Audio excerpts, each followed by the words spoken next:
Okay, so I've been trying to think of a way to respond to when the movie I'm predicting already comes out. And I was trying to think of if I should just do an outright review of what I thought of the movie or what. So I'm going with a commentary. And here we got Iron Man 3. And I'm going to say I just called this one. Pepper Potts' Iron Man suit worked out, except that they show her in it for like one freaking minute. And that was all we got. They tried to still go with the girl power thing by making her have superpowers at the end, but then they glossed it all over by having them be taken away. So not only did I call that she was going to be in the Iron Man suit, but I also called that she was going to, quote, die. Or at least they tried to make us think she did. And in fact, most of the movie was kind of building up to the idea that Pepper Potts could die. I mean, that's what Tony Stark was worrying about the entire movie. And she was captured, and she was always alone. You always could feel this, threat to her. So, even though they totally pulled the rug out from under our feet and said, no, she's alive, and she has superpowers, and oh, the superpowers are taken away, it still counts. And yeah, lots of angst. Lots of Tony Stark angst. I mean, it was cool that they brought in a realistic symptom like panic attacks, but all in all, it didn't affect the movie that much. It wasn't like a story that people with panic attacks could learn from or anything. It was just he suddenly found the power to deal with it. All right, Star Trek Into Darkness. I was trying to cover all my bases with this one, saying Spock could die, Spock couldn't die. I wish I had said it, and no one's going to believe me because I didn't put it in the video, so I did wonder if they were going to go the route of having Kirk be the one to die instead of Spock, and I should have said something. And that's what they did. So my whole talk about Spock, if he's going to die, if he's not going to not die, you could tell they were thinking that when they made the movie. But oh yeah, this I was wrong about this. They actually had Scotty have quite a big role in this one. Sure, Bones got shafted, but Scotty and Ahura, this was their movie, which was really nice. And I was wrong that they didn't do that. They didn't shaft him to the side. They didn't give the whole cast roles, but it was nice to see Scotty more. And yeah, the love interest. Kirk didn't even sleep with her. Like, this is like a toned down Kirk. Because they're keeping him pretty laid back. I mean, sure, he flirts with her and she's there, but she was kind of pointless. She wasn't even evil. She was just the daughter of the evil person.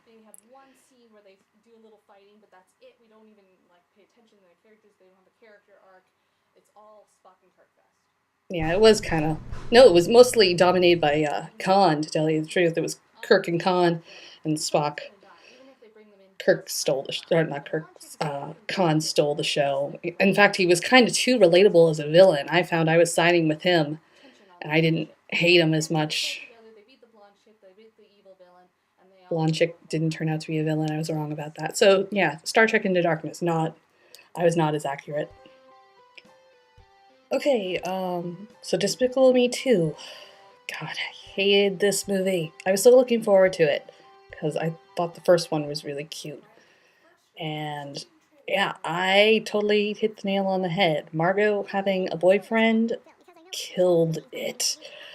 She was the most, what's the word, shallow, typical teenager in love, and the dad doesn't approve, but she's gonna do it anyway.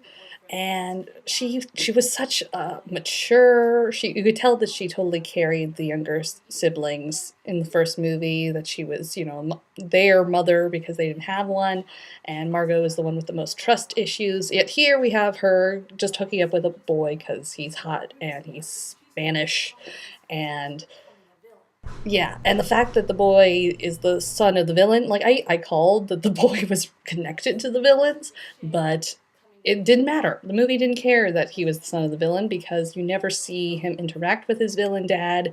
You don't see how if he cares about it, if he is a villain too. Like these are kids whose parents are superheroes, supervillains, and you don't see them like wanting to like Agnes has this thing about dressing like a ninja in this movie.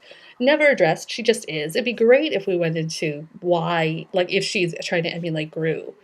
And so the son was totally put to waste because it could have been a plot point. Like he could have been drawing Margot in because of his dad. But oh, mother figure, yeah, I totally called that too. But that was also shafted, just like the son storyline. So yeah, mother figure. I want a mother figure. One scene and then end scene. Yay! I have a mother figure. That was it. She didn't even bond with Lucy. Lucy, who in the trailer seemed a lot more capable than she ended up being in the movie. And I know that was probably a step to make her more likable, like Gru. She's kind of quirky and not perfect at what she does. But somehow she still does things right until it's necessary for her to get captured at the end.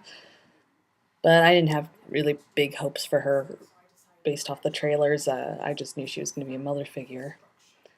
Dr. Nefario, I called it on. He's actually kind of interesting as a character because they walk this weird line with evil in Despicable Me's universe. Where is it your nature? Is it your job description? And so the way he reacted in the first movie to Gru, like Nefario didn't really care about the girls. He was in it for the evils or the job. He goes off and works for the villain in the second one. So I thought he was going to be the villain, but the movie actually did invent a pretty neat, quirky new villain. But one of its few things it did right. But it seemed kind of in Nefario's character, and it's. I wish they had dwelt more on it, like what makes Nefario a different kind of villain from Gru. Why Gru gave up villainy at all? Like they could have addressed so many things in this movie, and they just didn't. So yeah, this movie. I wish I hadn't called it. I was going in so hopeful. The minions kind of ruled this movie, and they're fine. I'm not they weren't my favorite thing in the first movie, but they're fine. But they killed the daughters for me. I hate it. Was kind of right on Despicable Me, really wrong on Star Trek Into Darkness. Give give and take, kind of right on Iron Man. I'm not keeping score or anything, but it's funny. The reason I make this series is because trailers try to hide what they're about at times. You can tell if they only show a certain scene a bazillion times in a trailer. It means they're hiding kind of the rest of the film. It's one of the reasons why I was going to do a video about Frozen coming out soon. Because I am going to go see that. I'm kind of looking forward to that, but I have no idea what route it's going to take. Because the Alan Tudyk character that is not featured hardly at all in the trailer. I wonder if he's secretly the villain. He just came off of playing an awesome villain in King Candy in Wreck-It Ralph. So, and the trailers are keeping him to a minimum. They're trying to make it seem like the sister is somehow the villain, but I feel like the sister's going to end up being a victim in this whole thing. But other than that, I have no idea what they're doing. There's two love interests, two sisters. But for some reason, the main girl, Anna, appears to be attracted to both of them or getting along really well with both of them. So, and there's two abominable snowman characters running around, and a caribou that is basically Maximus from Tangled. But I can't really predict anything about the story because they aren't really saying what the mission is. It seems to be to get to the sister, but yeah. So I could go off on trying to make predictions, but there really isn't that much. And also, I'd be cheating because I've seen a lot of the commercials, spots, and stuff for Frozen. So now it's too late. I can only isolate myself so much. But I am interested to know what movies you'd like me to try to predict. It helps if it's a sequel. If I've seen the first one, I need to. There needs to be two trailers out for it. Though, if the first trailer is pretty clear, I can try to do what I can with that. But yeah, so let me know what you'd like me to try to predict next, and the next batch of after the next batch of videos, I'll probably do another commentary. So hope you come back. Hope you watch more, and see ya.